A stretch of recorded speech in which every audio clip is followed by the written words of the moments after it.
In the new Africa, one more independent country, the state of Uganda.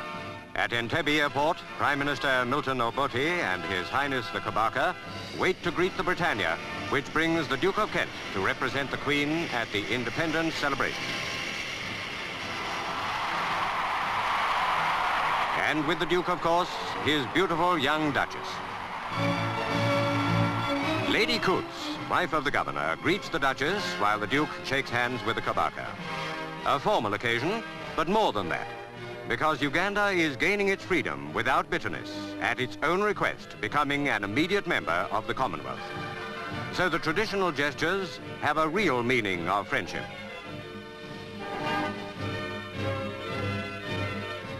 Government House at Entebbe, which for one more day is still the capital, is where the Duke and Duchess stay during their visit as guests of Governor Sir Walter Coots and his wife. After tomorrow, Kampala is the capital. This afternoon, the crowds are gathering at Entebbe Harbour for one of the big events of the day, a canoe regatta. Canoes from all along the coast and islands of Lake Victoria take part. Victoria, the third largest lake in the world, and the other lakes and rivers that connect with it, are the lifeblood of Uganda and of the 28 tribes that make up its people.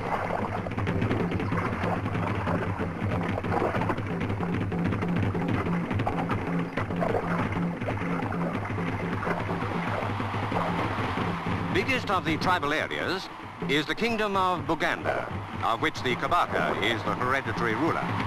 And these shores are in its territory.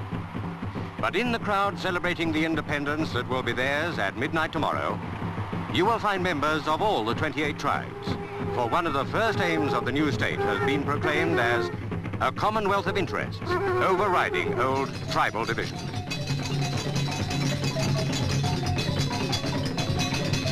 At Twikobi, the Kabaka's palace, His Highness is to give a cocktail party. And more crowds are waiting and entertaining themselves while they wait to see the Duke and Duchess arrive. But first, the Guard of Honor.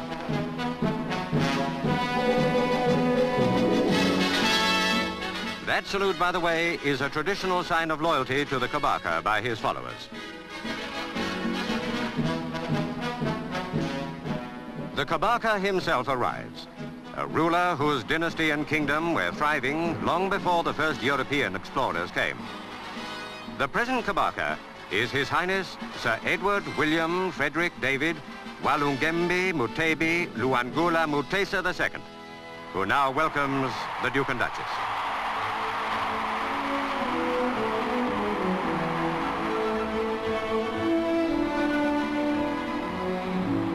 And now the Kabaka presents his ministers to the Duke and Duchess.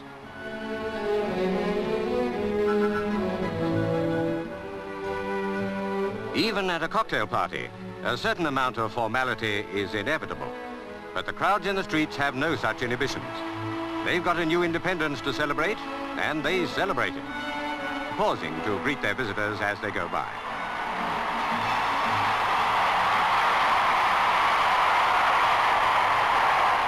The British, too, can contribute their share of noise and colour to a celebration when they want to. And the Scots Guards do just that for the big independence tattoo in Kololo Stadium.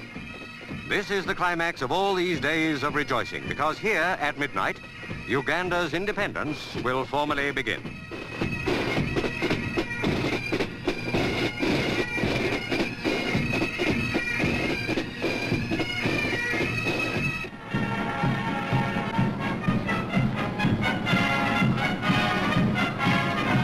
At midnight, Sergeant Major Sidney Small of Birmingham lowers the Union Jack that has flown in Uganda for nearly 70 years.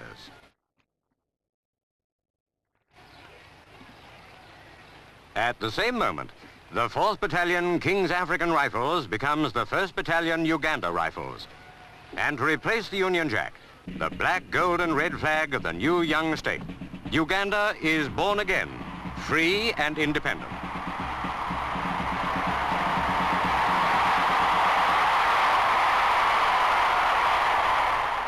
Next day is a public holiday, and by the time the Duke and Duchess return to the Kololo Stadium for the daylight celebrations, the Governor-General and the Prime Minister have been sworn in their new roles. the Duke of Kent speaks to the people of Uganda, bringing a message of goodwill and congratulations from his cousin, the Queen. Not in any sense a goodbye, for Uganda has asked to be and has been accepted as a full member of the Commonwealth, of which the Queen is head.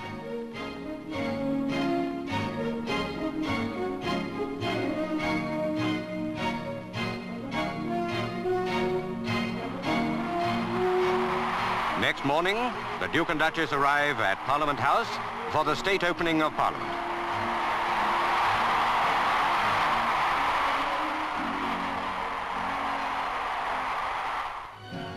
Uganda's first Legislative Council met 41 years ago and has grown larger and more representative ever since. From now on, its power is supreme. Good luck to a new country, a new member of the Commonwealth, a new member of the growing community of African peoples.